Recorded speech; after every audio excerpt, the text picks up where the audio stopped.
Hey all, I'm Joe, and 2014 has come to an end. Woo, where does the time go? But you know what? It's time to look back on this year in film, and let's talk about what are some of my favorites of 2014. Now, right off the bat, like I said in my previous worst of 2014 video, I haven't seen every single movie this year because I don't live in an area where there's advanced screenings, blah blah blah.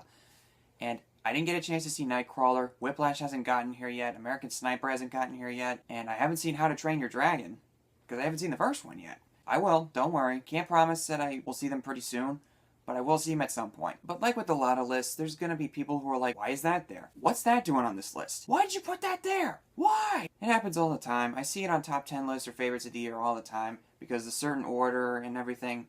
But you know what? Welcome to the internet, my friends. And some of these may not be the best movies ever made, and I'm not trying to be too mainstream. I try to allow other films that aren't exactly mainstream to be on this list. But this is just my own personal opinion, okay? These are the movies that really hit the mark for me. And if you don't agree with me, fine. But if you like some of the choices, good for you. Let's have some fun either way, so here we go. I had a hard time coming up with a top 10 list. That was pretty tough. Top 5 was pretty easy. Top 10, though, was a lot harder to do. But before I get into my top 10 list, I got some honorable mentions I want to talk about. My first honorable mention, Hunger Games Mockingjay Part 1. May not have been the best entry of the franchise. I like Catching Fire a little bit better, but it's a very smart political thriller type of movie. It has a lot of stuff to say about politics and using it to blame the other side and smear the other side politically. And it felt like a really good war movie too, especially with the camera movement and everything. Jennifer Lawrence, once again, she's awesome. And everybody else does a great job too, even though the finale was a little bit too short and it's not perfectly paced at times.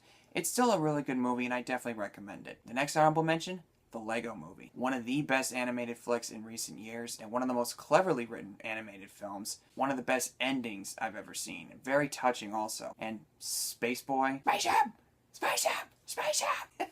And everything about it is awesome. Next one, Locke, starring Tom Hardy. Very simple premise. It's him driving from one place to another and trying to sort out his affairs over the phone, having numerous conversations with his friends and his family. And first reading that premise, I thought, okay. But watching it, it sucks you right in, and it's so riveting and so emotionally satisfying in every single way possible that I don't really think I could watch it again because I don't know if I could see through that set of emotions ever again. But Tom Hardy nails it 100%. I love that guy. I can't wait to see what he does next. And my number one honorable mention of 2014 was a war film that came out this year. May not have been the best one ever, but Fury by David Ayer was one of the best war films of recent years, especially in the World War II genre, because we haven't had a good World War II movie in a while, sadly. This may not have been on the level of Saving Private Ryan or Band of Brothers, but this I thought was a really effective war film that really gets you into the characters and has some of the best action scenes, including one involving a Sherman tank against a Tiger tank.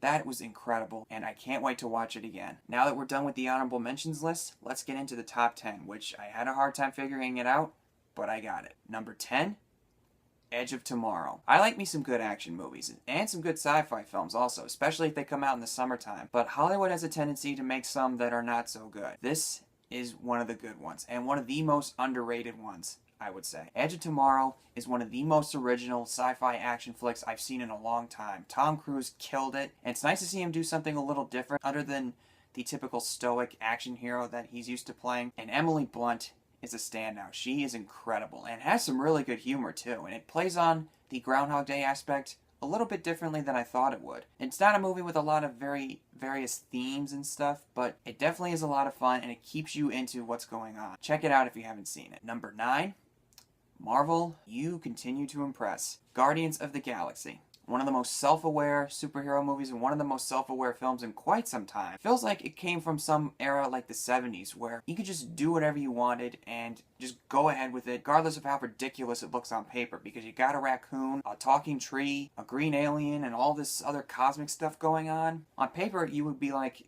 that's not gonna work, man. Don't go for that. But all the actors in the film and James Gunn and Marvel, they made it work. It's so funny and it's so refreshing in so many ways that it doesn't feel like your typical superhero film. And that's what I like about it. And some people don't really like the humor.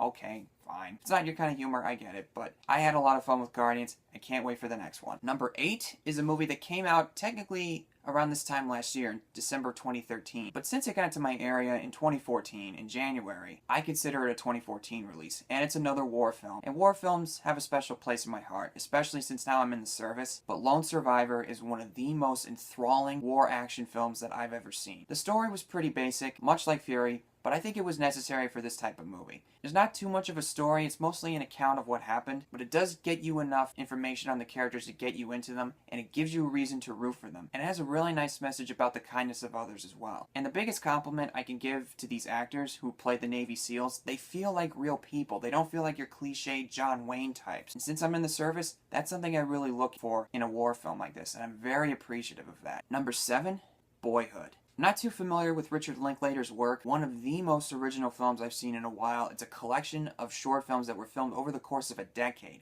And hearing that was just impressive. Not exactly a perfect movie in my opinion. It is a little bit unfocused at times, but the way it was constructed, it just showed you that life is a series of milestones, one milestone to the next. And you see the people grow up right before your eyes, and it just kind of, I don't know, you have to see it for yourself. I don't know if I could watch it again personally because the drama, while it's done really well, it's a bit too realistic for me to sit through again, but I'm glad that I saw it, and I definitely recommend it if you're interested. Especially if you're a fan of Richard Linklater. Number 6, Apes on Horses! Dawn of the Planet of the Apes. One of the best blockbusters and one of the best sequels ever made. I'm not a big fan of Planet of the Apes personally, but I liked Rise of the Apes, and this one was even better. Matt Reeves, the director, he knows what he's doing from behind the camera. Jason Clarke adds a lot to the movie as well from the human side, as well as Gary Oldman, but the apes, let's face it, they're the main star of this film. And Andy Serkis, what a guy. He's incredible. And Toby Kebbell as Koba, good God. And I can't wait for the next one. I'm excited. Now we're into my top 5. This is where the fun begins. Number 5, Birdman. I'm Birdman. This is probably the best that I've seen Michael Keaton in a long time, and Emma Stone is also really good, as is everybody else. But what impressed me the most is that this whole movie felt like it was done in one shot. It was incredible, and it takes a lot of talent to do that. And it has a lot of things to say about the film industry and how we look at indie films and blockbusters and everything that... I would not be surprised if Michael Keaton got nominated for an Oscar. I hope he does, because I think he's Oscar worthy here. Number 4, this is a bit of a controversial choice. Interstellar. A lot of people are very split on this movie. Some people really like it, some people really hate it, some people are in the middle. I personally really enjoyed it. It may not be Christopher Nolan's best film, but I think this was very effective and very engaging in a lot of ways. And the visuals are so amazing. And the drama is so raw and hits you really hard right there. And the ending, which I will not give it away, was so powerful and so touching in so many ways. That the main themes of love and the human condition speaks for itself. Go see it. Matthew McConaughey. Alright, alright, alright. Number 3. Another Marvel film, Captain America, The Winter Soldier. One of the best superhero films in recent years, and one of the best Marvel films ever outside of the Avengers and Iron Man. But it has a lot of stuff to say about politics today, and how it's not cut and dry, there's a big moral gray area, and how S.H.I.E.L.D. is not exactly the good guys, and how Captain America's world gets turned upside down after coming from a different time in the 40s during the war. I liked how this movie just turned all that on its head, and just said, it ain't the same anymore. And one of the best twists involving a certain character, which I still won't give it away if you haven't seen it yet. And this really shakes things up for the Marvel Cinematic Universe that I cannot wait to see where they take it. And thumbs up to the Russo brothers for having the balls to do what they do in this movie. Can't wait for Age of Ultron, and I cannot wait for Captain America Civil War.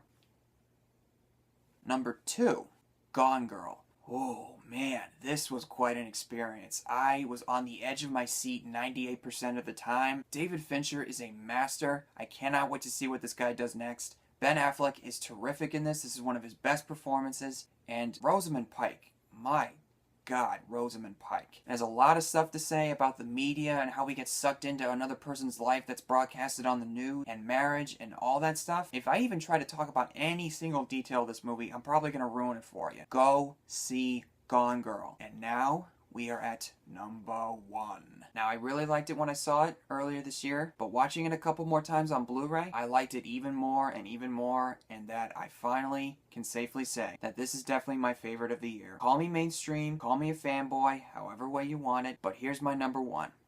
X-Men Days of Future Past. I loved Days of Future Past. I got into X-Men in recent months. I liked the first two X-Men films, First Class and the Wolverine, but this is the one that hit all the right marks for me. May not have been a perfect movie. I would have liked one or two explanations with the characters, but it was perfect for me. This movie got the character of Charles Xavier so correct in the sense on how he has to learn how to hope again, that it was so enthralling and so compelling to watch. And James McAvoy sold the hell out of this performance. And Hugh Jackman, once again, he knocks it out of the park as Wolverine. I know people are tired of him, but I don't care. I think he was awesome. Michael Fassbender, you are becoming a favorite of mine, my friend. Of course, Jennifer Lawrence is Mystique.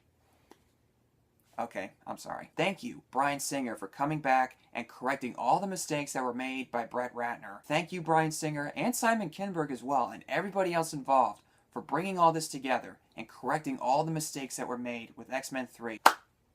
I applaud you. This is the movie that I'm going to look back on in 2014 and say that's the one that did it for me. Call me mainstream, call me a fanboy all you want, but that's my pick. So thank you to all who watched my videos over the past few months, and thank you for watching this video. Tell me what your favorites of 2014 are down below. Happy New Year all, and see you next time.